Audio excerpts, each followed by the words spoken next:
Good evening. It's wonderful to be back with you once again, isn't it, Ronnie? Indeed it is. And in a packed programme tonight, we shall be meeting the disc jockey who crossed a little raver with a contortionist and got a girl who does requests on the back of a postcard. We'll be meeting Tiddles, the cat who never gets lost, and we'll be learning the secret of his success. He only eats homing pigeons. But first, the news. An Oxford University professor has returned from the Middle East with the Dead Sea Scrolls.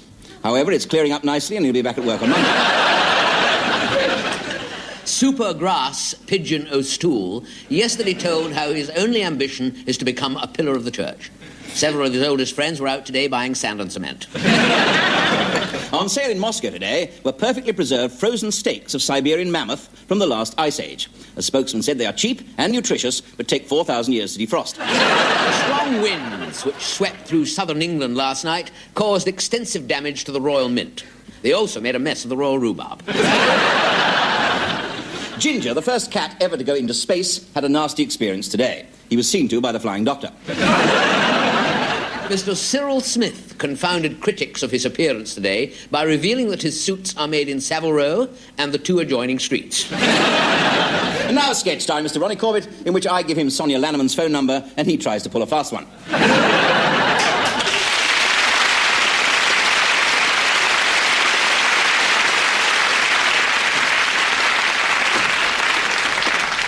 Morning, sir. Morning. Morning. My wife and I have just moved into the village, and you've been recommended to us. Oh, that's very nice, sir. Probably because we're the only shop in the area.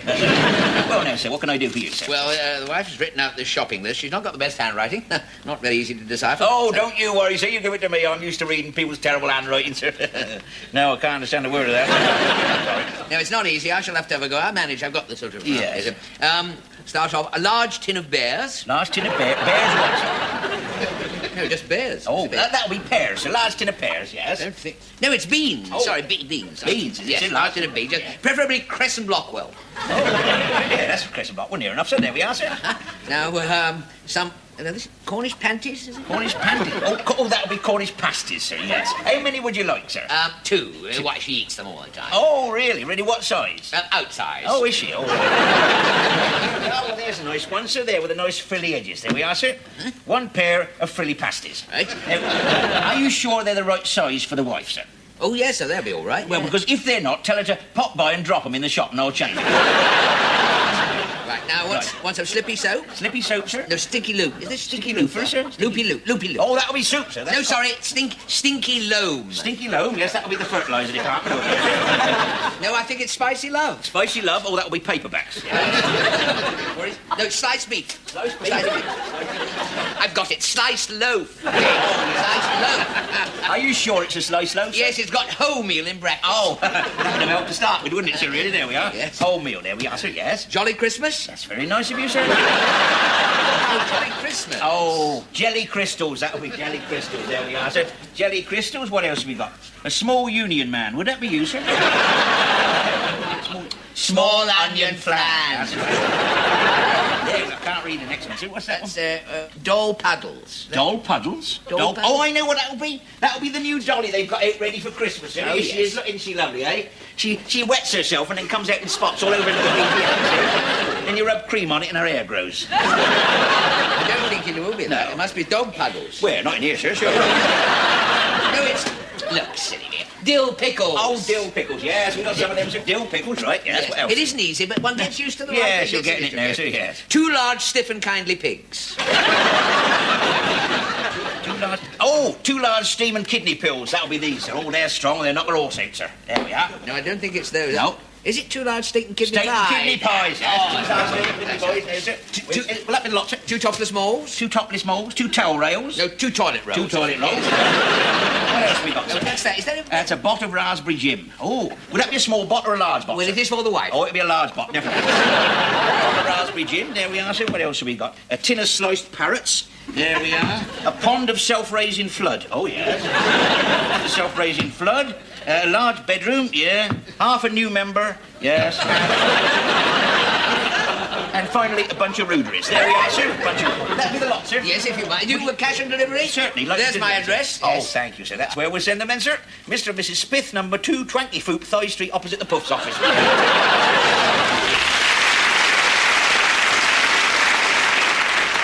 Good evening. I'm Joan Collins. Now, before we go any further, that is completely untrue. I'm not really Joan Collins at all. Be honest, though, I had many of you fooled there for a moment, didn't I? That is because in my job I am specially trained in the art of telling lies. No, madam, it's not another party political broadcast. So what is it I do? Well, what I'm about to tell you tonight is, of course, incredibly secret. Ever so secret. So you must listen very carefully, then when I've said it, memorize it completely. And then forget it. And then eat the television set. In the secret organization I work for, all identities, for security purposes, have to be kept strictly confidential. For instance, I haven't the faintest idea who I am. Nor do I know what my job is. When I drive myself home from work, I have to wear a blindfold so I don't find out where I live. Even in the bedroom at night, my wife and I have to observe strict security precautions. First of all, we switch out the light, then I get undressed and approach the bed, and my wife will challenge me with the words, "Who goes there?" I then reply with the secret password, which is a cockeyed, cack-handed Canadian from Connecticut collecting coffee-coloured cream cracker crumbs in a crude cracked cocoa cup. If I get that wrong, I have to sleep on the landing with a cat. A short white Caucasian cat called Corky with a chronic cough and croup. And if I get that wrong, the cat puts me out all night. Now, this all-pervading secrecy over names could, of course, be very harmful to the normal, smooth running of whatever it is we do in our department. So, in order that we have something to call each other, we simply stick pins at random into a phone book. And my name is Slumberland Quilts. But that's just a cover. Now, when I joined the highly secret organization to which I now belong, I had, first of all, to sign the Official Secrets Act. This means that I agreed to be bound by the articles, which is much worse than being bound by the hands and feet. Now, official secrets. I'm sorry to say that in Britain today, we have very few of these left. So if you've got any secrets you don't need anymore, please send them straight away to me at this address. Which, of course, must remain a secret. Now, one of the most interesting things about my job is the equipment some of us have to use. Here, for instance, is a bottle of invisible ink. Oh, dear, it's empty. Now, what about ballpoints? Well, we never award them. What is the best way to bug a telephone? Well, ring it and run away. That really bugs it. And, of course, there are also devices for countering bugs. In Britain today, we have now developed a foolproof system for jamming virtually any telephone call anywhere in the country. It's known as the GPO. And, of course, for sports fans, there is always this, a Bristol supporter. For female agents, this innocuous-looking bra is, in fact, cleverly constructed to conceal a tape recorder. Very simple to operate. For record, you press this side here. For rewind, you press this side here. And, of course, for play, you just take it off altogether. Now, this scrambling device works in much the same way as the one you put on a phone when you don't want anyone listening to understand what you're saying. Except with this one, you can use it when you're actually speaking to someone face to face. All you do is insert it up your nostril like this, you see? Then you can go on here into your tents can talk, so nobody can underblind a word of standing or watting. And if you had a long day at work, you can trub out your whiffles to the poor without having to leak over any worried secrets on important fish. Works perfectly now. Cover. Now, I know several men who are under-secretaries at the Home Office, and indeed vice versa, come to think of it. Always a good cover, that. Now, disguise, too, is important. A colleague of mine, Sir Catford Public Library, is an absolute wizard in the art of disguise. In fact, I'd like to introduce him to you now. There he is. Uncanny. He's wonderful at impersonating fruit. You should see it, banana. Well, there you have it in a nutshell. Oh, that's something else he can do, of course. Now, whatever you do, don't breathe a word of what I said tonight to anyone, will you? Like I said last night when the boss asked me what I made of his new secretary, mum's the word. Good night.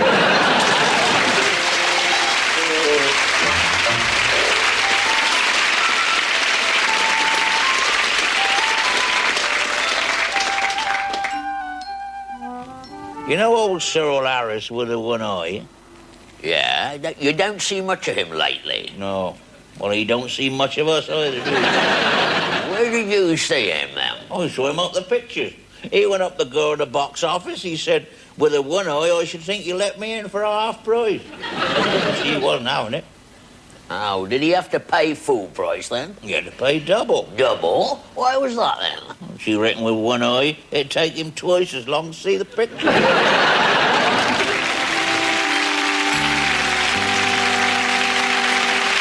Ladies and gentlemen, Miss Elkie Brooks.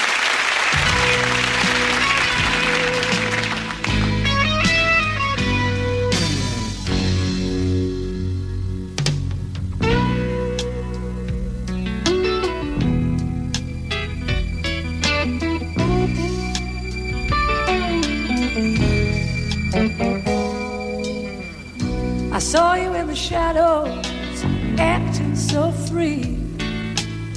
I knew the last thing on your mind was me.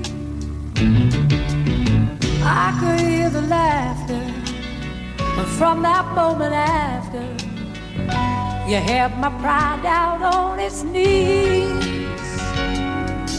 Who does your night belong to now that I'm gone? Does she call you baby all night long? Who does your night belong to? Who's the one you turn to? Are you dancing to our favorite song? Dance away, it's only my mind you're taking. Dance away, it's only my heart you're breaking. If I've lost my touch, go on and give me up. Dance my love away.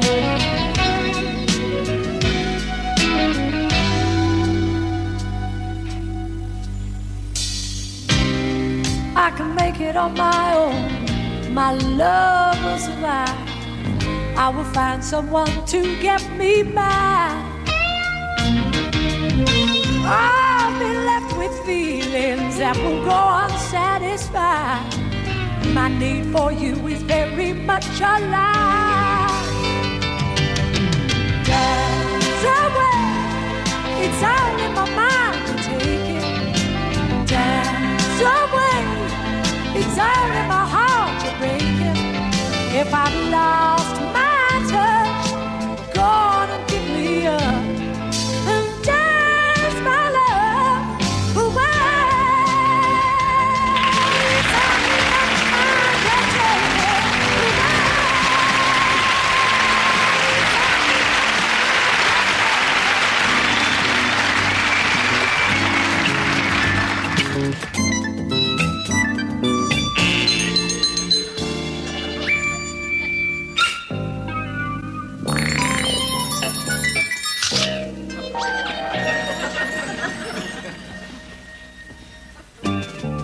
The dateline is 2012. Dear old England, land of heroes, is being ruled with a rod of iron by a new regime. The country is now being run entirely by women.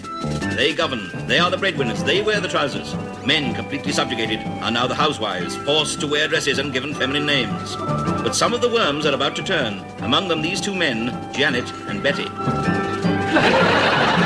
Knowing that they are wanted by the dreaded secret police for crimes against the state, our heroes break into headquarters to steal their own identity papers, hoping to cover their tracks. But as they meet the next day during their routine daily shopping trip, they know that never again will their lives be quite the same. Here's the sugar. How are you getting on? Fine. All I need now is coffee and powdered milk. Powdered milk for the country? We can't just leave a note outside for the milk girl, can we? I mean, no one must know we're there. How long will it take to get there? Oh, about a couple of hours. Oh, fine. Well, I'll put all this stuff in the car. I'll shave off the moustache. Hello, Cynthia. How's Arthur? She had a baby yet? Yes, a boy. Oh, good. What are you going to call him? Manico. I'll pick you up in an hour, and before you can say Jill Robinson, we'll be tucked away in your little country hideout, just the two of us. No, three of us. What? Who? Herbert, my pet mouse. What? Oh, yes, I take him everywhere with me. I've got him with me now. Where? Yes, in my bag. He's in a little tobacco tin. Look, here he is. Oh, well, if he must, he must. But you have to realise, Janet, old chap, we're going to be very tight on food. Oh, he doesn't eat a lot of food, just a little bit of cheese. Edam, he likes this. Oh, how long has that lasted? About a year? Won't it be all mouldy? He likes it mouldy. Oh, yes, it is.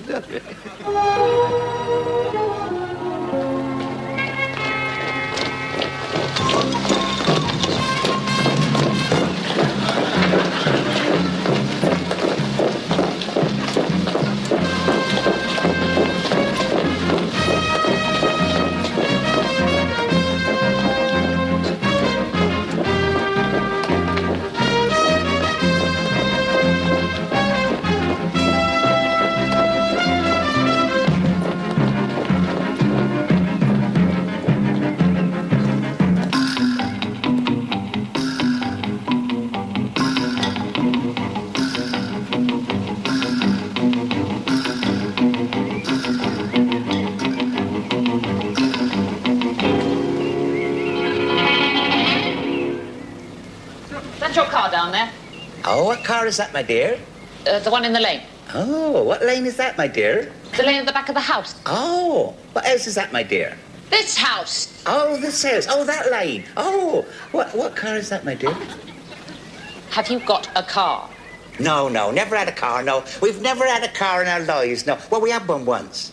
It was a little Mini. But we had to get rid of it because he couldn't get in it. He's so tall, you see. He's so very, very tall. Doesn't say much. No, he's deaf and dumb, aren't you? Yes. Well, he's deaf, anyhow. Oh, he heard you. Oh, yeah, lip reads, you see, lip reads. Pardon? You lip read. I'm looking for a short man. Yes, I prefer one myself. Keep your eyes and ears open, both of you. You understand? It's about 5:15.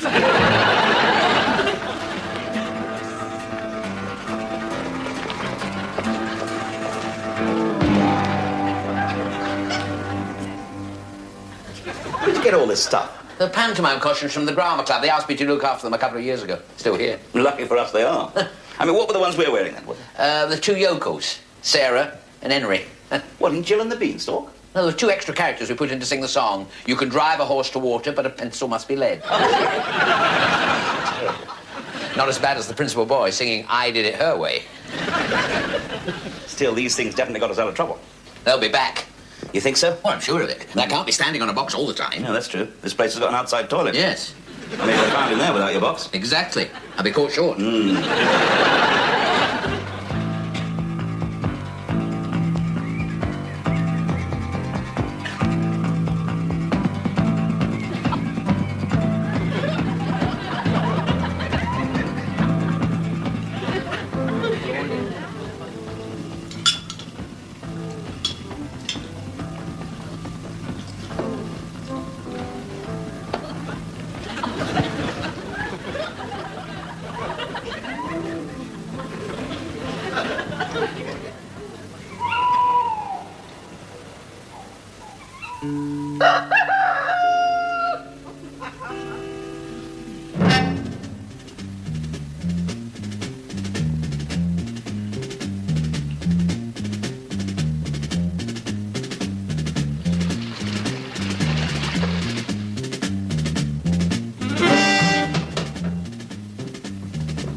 Where?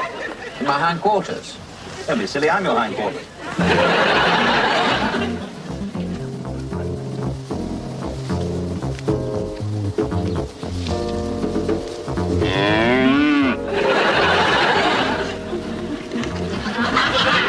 Wish I had my catapult.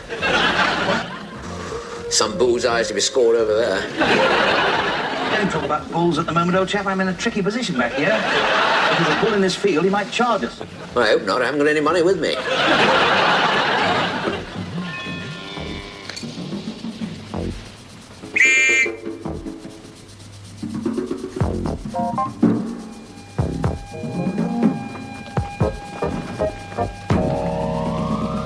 One, two, left, right, left, right, left, right.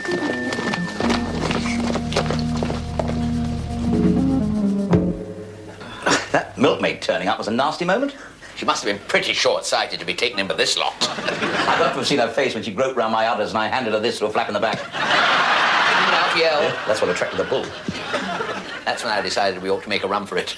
I mean, I would have been all right. I could have just stood there eating the grass.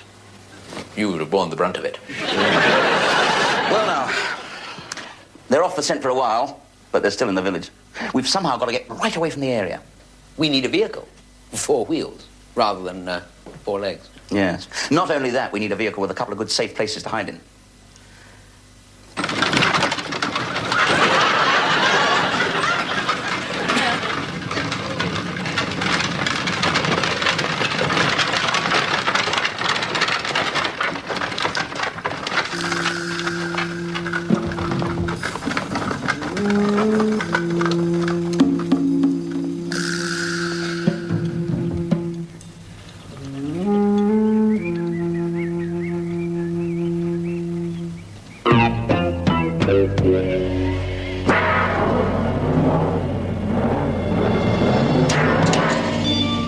Is this the end for our two heroes, Betty and Janet? Is it possible the police pigs will see through the pig swill? Or is it a load of hogwash? Don't miss next week's enchanting episode of The Worm That Turned.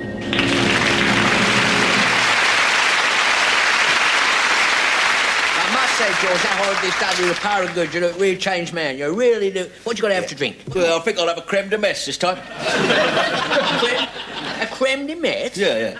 It's not like you, creme de messe. Oh, I know, but we are now in the European communique, ain't we, Sid, eh? I mean, we've got to start acting and thinking like our cousins across the water, a la incontinent. Right, pint of creme de messe, it is. A pint? You always have a pint, don't you? I know, but you can't drink a pint when you're in the abroad. It's litres. A litre of creme de messe? No. Just a creme de messe. Ignore him, Charlie. I mean, you don't sit on the sidewalk cafes, do you? Stuffing pints down your neck. Go on. I'll be on the floor by the time I left here. You always are on the floor by the time you leave here. There you are. Get that. Right. There you are. Ta. That's it. Cheers. At the bottom to Sonny. You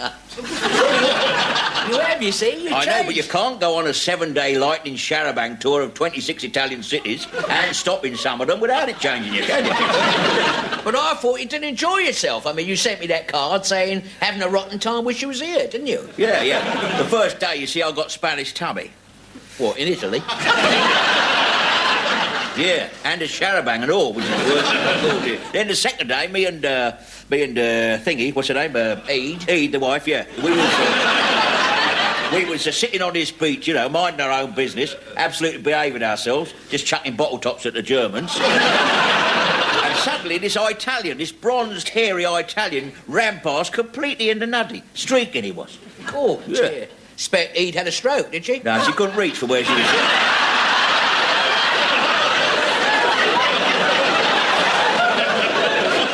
Of course, on the third day we gave that the elbow, we started doing the various beauty spots or what have you, know. Oh, yeah. Did you go to Mount Etna? Nah, none of that went on because the wife was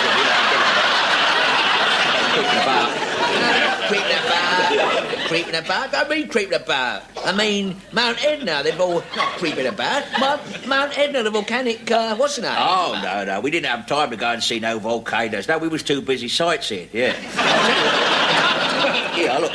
Now, that is Eid standing in front of the famous Colosseum in Rome. That's a hemorrhoid I took away, Oh, it looks a bit rough. Hey? Oh, it doesn't half look a bit rough. Oh, yeah, well, she'd been on the booze the night before, No, I mean the building. Oh, yeah. Looks like a split-level bomb site. Is that your hotel there? No, that is the famous Colosseum in Rome, that. Expect to look all right when they finish it. I don't go in for this travelling abroad much, this kind of... I mean, I reckon really if God had meant us to be in other parts, he made us all foreners, you know. What are you talking about? Well, I mean, this, you know, travelling in warmer climes and all that. I mean, Lil and I did it a bit once. We, my sister Rosie. Yeah. You know. Yeah. Rosie married old young Ted Knott. Oh, I know. Yeah, she has broken nose and tattoos. Yeah, that's her. Yeah. We had holiday with her once, you know, her villa. Yeah. And I remember one night we were just at this bar having a drink outside, you know. Yeah. And a little quiet drink, you know. Well, Lil was making a bit of a noise, you know. little bit of slurping, you know. Yeah. Nothing offensive. And we were, a little bit offensive, actually. We were all standing... Well, bloody offensive, to be honest. We were standing there, and this fellow only waltzes by and pinches her what's-her-name. Well, backside, you mean? No, her purse. Well, where was this then? L.A. Los Angeles? No, Littlehampton. Well, I would hardly say that a week spent in your sister's villa in Littlehampton is a yardstick by which to measure the rest of the world by, is it? I mean, you see, in my opinion, I reckon that the world is shrinking all the time, don't you? Well, funny you say that, because I was reading the other day in the paper an article about the upper atmosphere of the air cooling. Cooling who? You're not cooling. Oh, yeah. Cooling, not cooling. You know yourself. In the winter, everything shrinks, doesn't it? I mean, in the cold, everything gets shorter. Oh, yeah. I mean, you know that. You know that yourself. You know your what's-her-name gets shorter in the winter. Your average day gets shorter in the winter. Yeah, I know that, yeah. But what I mean, it's shrinking because of all this travel, you see. I mean, all this jet setting and charabanc setting and all that, you know. I mean, for instance, I'll give you for instance. We went up the mountains while we was out there, see? And on top of them mountains, there's nothing but sheep farms. And one of these sheep farmers actually offered to buy Eid off me. No. He offered me 6 goats for her. Well, what's her name, lads? Eve, the woman you planted your trough to. Woman who vowed to walk with you through the shallow churra we call life. Then again, a goat could come in handy. He even asked to have a look at her teeth, you know. Yeah. So I said, fair enough, I went for a walk. Yeah. What? Left Eve with him, right? No, I took her with me, we left her teeth with him. Up there, you see, livestock, up on them mountains, livestock is their currency, see, and they are so uncivilised that they actually think they can buy and sell human beings. Or in this case, eat. Barbaric, innit? Yeah, that's the word for it. Barbaric. Well, I must get off here. Yeah, I'll tell you what. Yeah. You could give me a hand if you like. Yeah? Hey, what do you want me to do then? Well, I thought while I was writing a letter to Ede, you could be out the back feeding the goats, couldn't you? Thank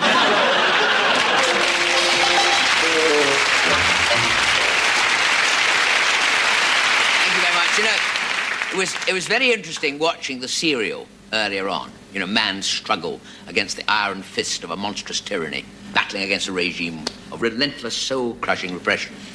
Rather like working at the BBC. And for anyone who doubts it, I have managed to obtain here one of the BBC's top-secret personal files on yours truly. It's frightening, isn't it, really? How many MPs, I wonder, would sleep soundly in the House of Commons if they knew that the BBC keeps a highly personal file on every one of its employees, from the lowest tea-boy right down to the producer of the show. All the files are locked away in the bowels of Television Centre, just next to the place where they keep the studio audiences. They have to be locked up for their own good. Now, this document is, of course, highly confidential and top secret, and only the chairman of the BBC himself must ever be allowed to read what is in this file. Name. Ronald Goliath Corbett. My parents were nothing if not optimists. Ronald Goliath Corbett. Staff number 1563.5. Sex. Satisfactory progress. I'm reading the wrong bit there, sure. No, I'm not. Oh, dearly. Anyway, occupation, it says, sits in a chair and tells long, rambling stories. Nobody knows why. Physical peculiarities.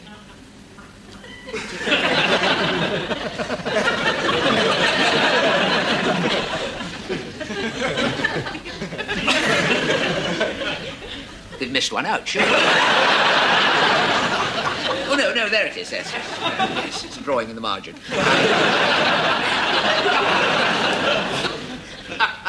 Goes over the other side as well. I must remember to block up the keyhole of my dressing room in future. General comments. This man was funny once. The occasion was the 4th of June, 1972, when an audience laughed at one of his stories. He was later fined for failing to report an accident. These days, constantly resorts to cheap jokes about deprived childhood in order to gain audience sympathy. Well, my father did have 17 children and was very short of cash. He was pretty short of breath, too. As a little toddler, I always had to sleep in the same bed with my 16 sisters. We used to lie there and play snap, and I always lost. So it is not true to say that I keep doing cheap jokes about my childhood. Anyway, there we are. Conclusions. This man's act should carry a government health warning. Director General's comments, if printable. Nothing is more enjoyable to me than watching Ronnie Corbett telling a joke on Saturday night.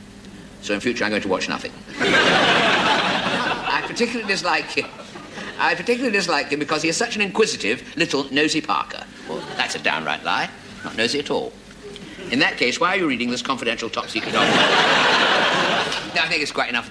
On to tonight's story, which, I'll be honest, is something of a desperate choice. It pains me to admit that I actually got this joke out of Bernard Manning's dustbin. Rather a risky thing to do, because he was still wearing it. It concerns this little boy who has an absolute mania for eating toffee.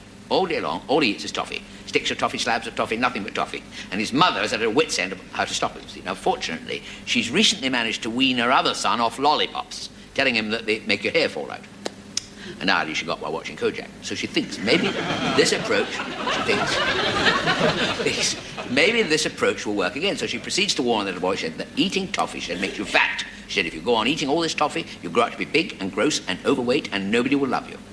You can see why Bernard Manning threw this one away, can't you? So the weeks go by, and all the time the boy's mother is drumming into him, eating toffee makes you fat. If you don't stop eating toffee, you'll grow enormous. Well, a month or so later, they're both sitting on the bus. Directly opposite them is this young lady of a rather pregnant...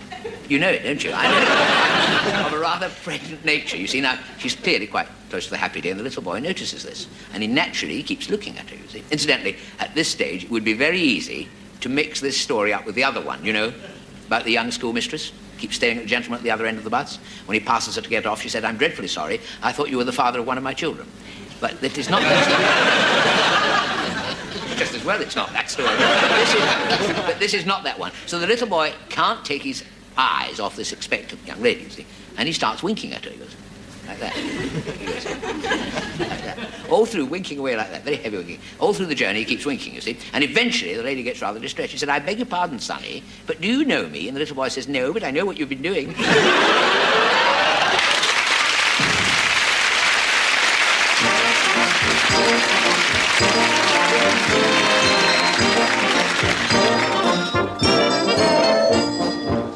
What a band of the Rochdale Ringers, what a marvellous sound. Reek propaganda, the Rochdale Ringers, best 4 miles around. We give Bach and the Oakport suppers, Strauss and the Alderman's Bowl. But oh, what a twist when we all got Mozart playing the Temperance Hall. There's Mr. Holden, his tone is gold. His bell's a whopper and made of copper. Goes white with anger when he drops a clanger on Friday night at the Temperance Hall. He was the band of the Rochdale Ringers, even with champion tide. Rick propaganda, the Rochdale Ringers, all black pudding and tribe. We ring the change with the bombs and triples up on the clarion call. But we had troubles when we down to doubles playing the Temperance Hall.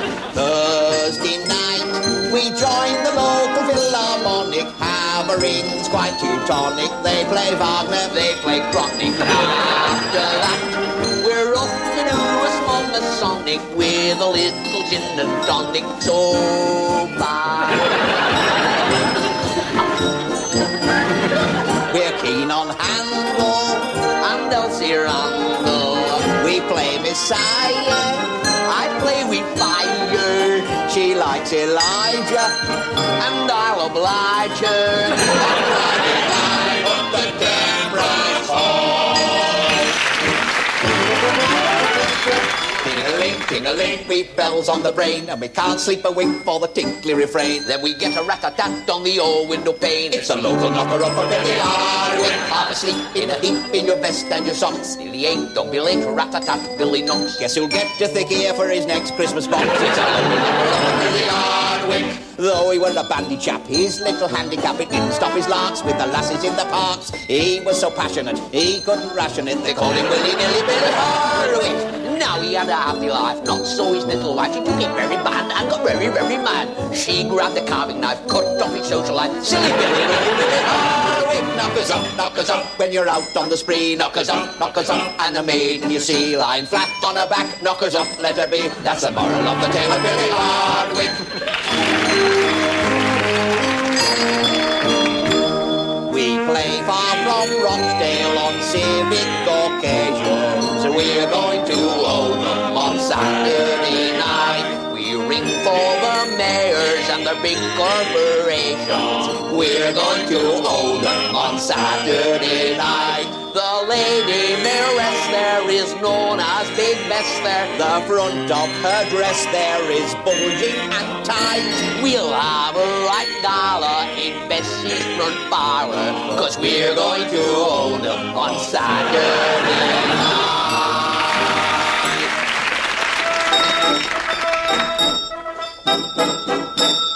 Ringers born and bred, Higginbottom Ted, Higginbottom Sam and Higginbottom Fred. Higginbottom Jim, who is slightly dim when he's up the spout. Side bottom Ed with a big bass clef, and Obadiah Dutton, who's a little mutton Jeff. Winterbottom Dan, he's a cold stern man, and they're all clapped out. There's poor old Eli kicking in a twitter, for he's had a lot of bitter for a Friday night. And he lifts his bell, his brow begins to wrinkle, when he has a little tinkle, he's quite all right.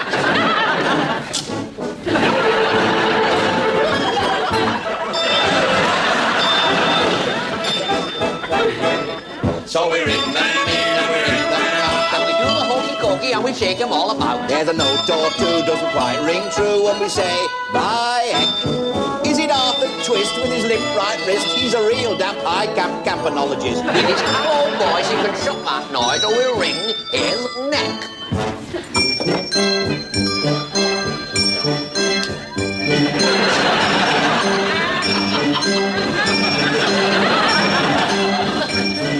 Alderman Tootle, living in Bootle, got three things with graft and skill: management class and plenty of brass, and a lass in trouble up at mill. Now he's defunct, his widow has flunked a statue of him, gaunt and grim, and what he did to other people, corporation fittings do on him. He on the band of the Rochdale Ringers, Heave up her nimble and spry. reap on the brand of the Rochdale Ringers, ding dong merrily high. Tight as a newt at the fur and feather, we play the thingy from Soul. Smart and dapper, we a well-log clapper. Oh, smart and dapper, we a well-log clapper. Play the temperance song.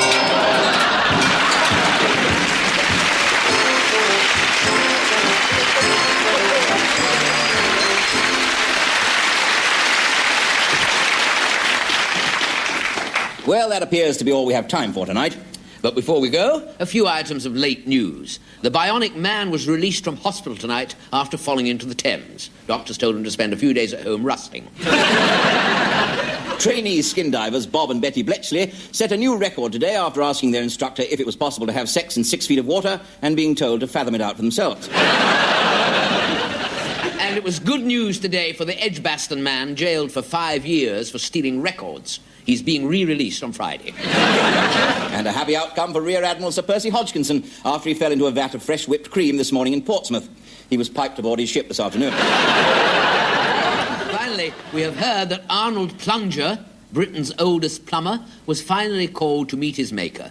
He said he'd be round in about 3 weeks. Well, then, it's good night from me. And it's good night from him. Good night. Good night.